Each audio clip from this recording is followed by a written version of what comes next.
Concept of trigonometry. ये trigonometry का start है।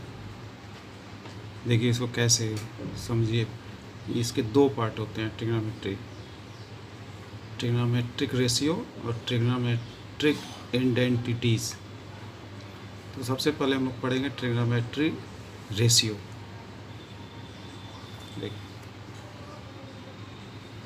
अब ट्रिग्नोमेट्री रेशियो में सबसे पहले इसका एक सीरियल में इसको लर्न करना पड़ता है। जैसे मान लीजिए ये sine theta, cos theta, tan theta, cot theta, ये सेक थीटा, ये है कोसेक थीटा। 1 2 3 4 5 6। अब ये जो लिखा हुआ है साइन के बाद कास, कास के बाद टेन और टेन के बाद कॉट, कॉट के बाद सेक और उसके बाद कोसेक। ये सीरियल क्रम में अगर ये लर्न रहेगा तब इसको करना आसान होगा और इसको समझना भी आसान होगा। अब इसका जो बेस होता है वो राइट एंगल ट्रायंगल पर निर्भर करता है। अब ये देखिए ये एक राइट एंगल ट्रायंगल है ABC। अब इसे कहते हैं बेस, ये कहलाता है परपेंडिकुलर और ये है हाइपोटेनस। अब साइन थीटा इक्वल होता है परपेंडिकुलर बाई हाइपोटेनस P/H और cos थीटा इक्वल होता है B/H यानी base by hypotenuse, base by hypotenuse. और टेन थीटा इक्वल होता है perpendicular by base, perpendicular by base. अब देखिए कॉट थीटा इक्वल होता है base by perpendicular, base by perpendicular, base by perpendicular. और सेक थीटा इक्वल होता है hypotenuse by base, hypotenuse by base. और कोसेक थीटा इक्वल होता है hypotenuse by perpendicular, hypotenuse by perpendicular. अब देखिए साइन कॉस टेन। अभी कॉट अगर देखेंगे तो टेन का अपोजिट है, ये टेन का अपोजिट बन रहा है। ये P/B है तो ये B/P है। अब ये कॉस, अब ये जो सेक है ये कॉस का अपोजिट है और ये जो साइन है ये कोसेक का अपोजिट है। अब इसे याद करने का एक छोटा सा ट्रिक है। अब इसको ऐसे लिख सकते हैं P/H H और B। P का मतलब परपेंडिकुलर, ये बेस, ये परपेंडिकुलर, ये हाइपोटेनस बेस। अब देखिए कैसे काम करता है। साइन थीटा इक्वल होता है perpendicular by hypotenuse, cos theta equal base by hypotenuse, tan theta equal perpendicular by base.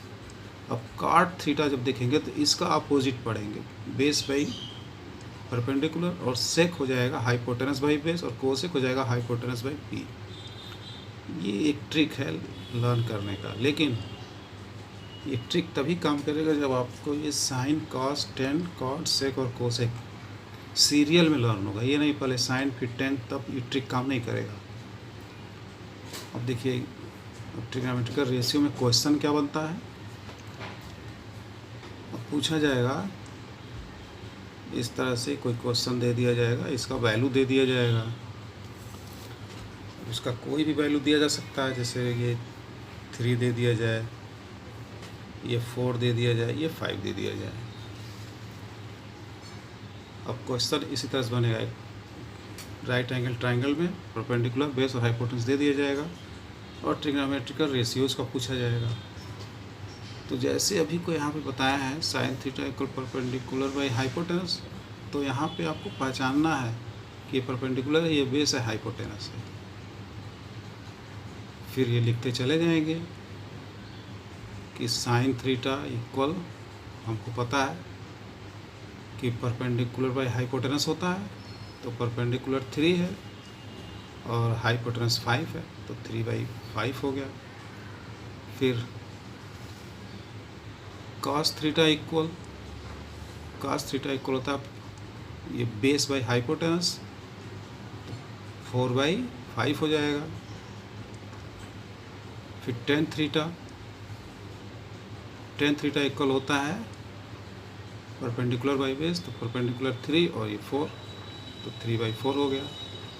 फिर कॉट थीटा, अब 3, तो ये जब तीनों रेशियो लिख लिए उसके बाद तो अब आसान हो जाएगा और इसी का अपोजिट होता चला जाएगा। ये कॉट थीटा इक्वल 4/3। अब सेक थीटा इक्वल कास का अपोजिट 5/4। फिर इसके बाद आता है कोसेक थीटा, साइन का अपोजिट होता है, यानी 5/3। अब ये ट्रिग्नोमेट्रिकल रेशियो इसी तरह से निकालेंगे। अब यहाँ पे कोई भी नंबर दे सकता है, हो सकता है ये तीनों में से 2 दे, तो एक पाइथागोरस थ्योरम का इस्तेमाल करके इसको पता करना पड़ेगा। अब जैसे यहाँ पे कोई भी नंबर दे सकता है, और जैसे मान लीजिए दे दिया जाए यहाँ पे दे दिया जाए ये 12 दे दिया जाए और ये 5 दे दिए और ट्रिग्नोमेट्री रेशियो पूछे, तो सबसे पहले तो पाइथागोरस थ्योरम का इस्तेमाल करके इसका हाइपोटेनस निकालना होगा। तो सबसे पहले इसका हाइपोटेनस आप पता कर लें। तो हाइपोटेनस जब निकालते हैं पाइथागोरस थ्योरम तो सबको पता होगा, 12 का स्क्वायर प्लस 5 का स्क्वायर, तो 12 का स्क्वायर होता है 144 और प्लस 5 का 25, इसे ऐड कर लेंगे तो 169 किसका स्क्वायर रूट है 13 का, तो यहाँ पे 13 अब भर लेंगे। अब इसके बाद फिर इसी प्रोसेस से इसको सॉल्व कर लेंगे। फिर यही साइन थीटा इक्वल लिखेंगे परपेंडिकुलर बाय हाइपोटेनस, तो 5/13 cos थीटा इक्वल होता है बेस बाय हाइपोटेनस, तो 12/13। और इस तरह से कोई भी, ये 3 साइड है, तीनों में से 2 से दे सकता है और एक पता करना होता है। अगर मान लीजिए हमको बेस निकालना है, कोई ज़रूरी नहीं कि ये दोनों दे दे ये ना दे, हो सकता है ये और ये दे दे ये निकालना हो। तो याद रखना है जब इसको निकालना है तो अंडर रूट में प्लस करेंगे और इन दोनों में से कोई भी निकालेंगे तब यहाँ पे माइनस करेंगे। अगर हमको बेस पता करना है तो अंडर रूट हाइपोटेनस स्क्वायर लगाएंगे यहाँ पर और परपेंडिकुलर स्क्वायर लगाएंगे। अगर परपेंडिकुलर पूछ देगा तो hypotenuse square minus base square. अगर हाइपोटेनस पूछ लेता है तो यहाँ पर P square plus B square. Base और परपेंडिकुलर निकालेंगे तो माइनस होगा हाइपोटेनस से, अगर हाइपोटेनस निकालेंगे तो परपेंडिकुलर और बेस को ऐड करना होगा। अब ये ट्रिग्नोमेट्रिकल रेशियो समझ में आ गया होगा। अगला टॉपिक है ट्रिग्नोमेट्रिक इंडेंटिटीज़। अब इसको अगले वीडियो में बताएंगे और इसमें जो ट्रिक बताया गया है इसको लर्न करना होगा। और ये जो सीरियल में लिखे हुए हैं ये लर्न होना बहुत ज़रूरी है, तभी ये ट्रिक काम करेगा। ओके, अब अगले वीडियो में ट्रिग्नोमेट्रिकल इंडेंटिटीज़ को बताया जाएगा। इस वीडियो को आप लोग लाइक करें और इस चैनल को सब्सक्राइब कर लें।